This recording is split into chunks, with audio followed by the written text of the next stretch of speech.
Olá pessoal, tudo bem? Bom, hoje eu vou explicar para vocês um pouco do que são linguagens formais, o que é a hierarquia de Chomsky e o que isso tem a ver com linguagens de programação. Bom, primeiro, o que é uma linguagem formal? Linguagens formais são cadeias de caracteres, conjuntos de cadeias de caracteres que seguem regras. Então, quando você define uma regra para um conjunto de caracteres, você está criando uma linguagem. E aí, a partir do momento que você tem essas regras, você consegue definir se uma cadeia de caracteres, uma palavra, uma frase, está dentro ou fora dessa linguagem. Então, se você falar que a sua linguagem é definida pelas cadeias de caracteres que tem um número par de As, você vai ter que a palavra lambari está dentro da sua cadeia de caracteres, dentro das suas regras, da sua linguagem formal, porque ela tem um número par de As. Agora, a palavra lambada não tá, porque ela tem 3 As e 3 é ímpar. Então, qualquer regra que você pensar, que você criar, você está criando uma linguagem formal. E aí você está incluindo e excluindo determinadas cadeias de caracteres da sua linguagem. Qual que é a importância de você fazer isso? O que, que isso tem a ver com uma linguagem de programação, por exemplo?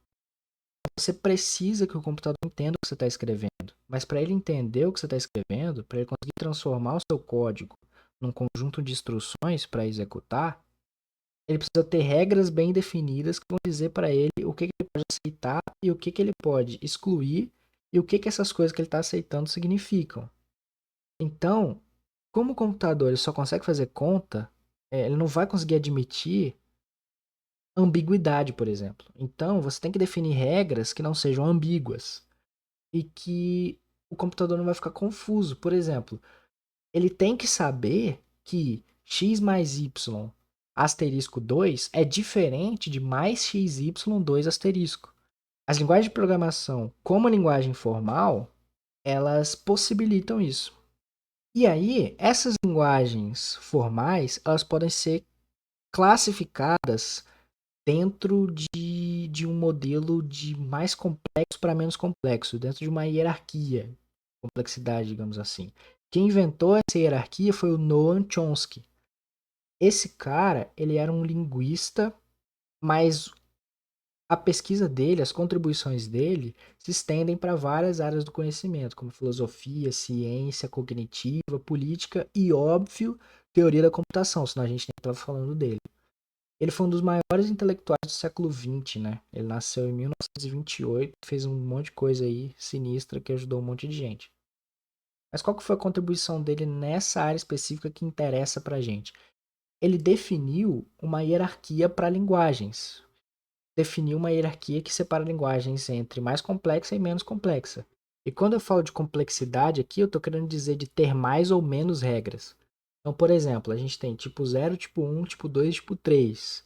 E elas têm esses nomes aí, linguagens irrestritas, linguagens regulares. O nome não interessa tanto aqui. Mas o que que acontece? Vocês podem ver que isso é basicamente um diagrama de Venn. Quem está no ensino médio aí, se já viu o diagrama de Venn, vai ser fácil de entender. Mas, de modo geral, a gente tem que o círculo de dentro está dentro do círculo de fora. Então, uma linguagem tipo 3, tá vendo aqui, ó? Ela é também do tipo 2. E a do tipo 2 é também do tipo 1. Mas o que interessa mais pra gente é saber que uma linguagem do tipo 0, ela tá num nível de complexidade maior do que uma linguagem tipo 3. Ela inclui mais coisas, ela tem menos regras. E por ter menos regras, ela é mais difícil de computar, porque vai ter muitos casos em que duas coisas podem ser aceitas e ter o mesmo significado, porque ela tem menos regra. Então ela tem mais ambiguidade. Isso é ruim do ponto de vista computacional. Vai ser mais difícil para o computador interpretar e processar uma linguagem do tipo 0 do que uma linguagem do tipo 3, por exemplo. E aí, as linguagens de programação, elas são classificadas dentro do tipo 2, que são as linguagens livres de contexto. Por quê? Se eu pensar que mais para fora é mais complexo e mais para dentro é menos complexo, a linguagem de programação está no nível de complexidade aceitável aqui, está no nível de complexidade ideal. Como assim? Se a gente tentasse fazer uma linguagem de programação que fosse do tipo 0, a gente ia precisar de um compilador ultra mega power sinistro. Nosso compilador ia ter que ser quase o chat GPT para conseguir entender o que a gente está querendo fazer. Se fosse uma do tipo 3, ela seria engessada demais. A do tipo 3 tem regra demais. Uma coisa que a do tipo 3 não consegue enxergar, por exemplo, é aninhamento. O que eu quero dizer com aninhamento? É você enxergar que tem uma coisa dentro da outra. Que é importantíssimo na programação a gente saber que bloco de código está dentro de que bloco de código, tá? Então, por isso que a linguagem do tipo 2 ela é ideal para a linguagem de programação, porque ela elimina a ambiguidade e as coisas mais difíceis de diferenciar que tem na linguagem do tipo 1 e do tipo 0, mas ela também não é tão engessada quanto a do tipo 3.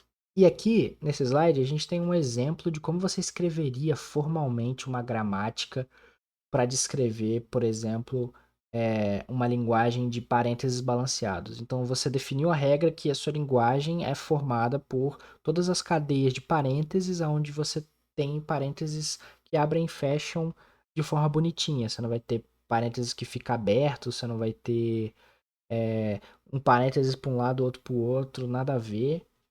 E aí, formalmente, a gente escreveria desse jeito aqui. Não interessa tanto para a gente saber traduzir isso, mas basicamente aqui você está definindo substituições que você pode fazer. Esse S você pode substituir por nada, você pode substituir pelo que ele já é e entre parênteses. E aí, aplicando substituições sucessivas, você consegue chegar nessas cadeias aqui. Essa é a forma teórica formal de representar uma gramática. E aí, na nossa linguagem de computação, de programação, quando a gente define várias regras nesse formato aqui, a gente consegue fazer com que o computador, por exemplo, entenda que depois que você escreve if, você tem que ter um parênteses. E que se não tivesse parênteses, ele vai reclamar, porque ele não vai entender o que você quer fazer. E ele vai saber, a partir das regras que a gente definiu, que o que está dentro dos parênteses depois do if é uma condição. Mas se os parênteses estiverem sem o if, aí vai ser outra coisa. Então a gente tem várias regras, a gente na nossa linguagem formal, que é a nossa linguagem de programação, e o computador vai conseguir interpretar para fazer o que ele tem que fazer e transformar isso em instruções. Então, resumindo, as nossas linguagens de programação, elas são conjuntos de regras, e quando a gente tem conjuntos de regras para cadeias de caracteres, a gente tem linguagens formais. Dentro do contexto de linguagens formais, as linguagens de programação, na hierarquia de Chomsky, se encaixam no tipo 2. É o tipo maneiro, é o tipo que não é nem tão várzea, mas nem tão engessado também. Então a gente consegue fazer um monte de coisa com as nossas linguagens de programação, sem perder a objetividade e a falta de ambiguidade que o computador precisa para conseguir entender. Então a gente tem complexidade na medida certa. Bom, espero que essa apresentação possa ter despertado a curiosidade de vocês. Tem muita coisa que eu poderia falar ainda sobre linguagens de programação, linguagens formais, mas eu acho que isso aqui dá um gostinho para quem tiver interesse de se aprofundar. E agora vocês sabem que dentro da hierarquia de Chomsky, uma linguagem de programação se encaixa nas linguagens do tipo 2, as linguagens nem tão complexas, mas também nem tão engessadas. E é isso aí, muito obrigado.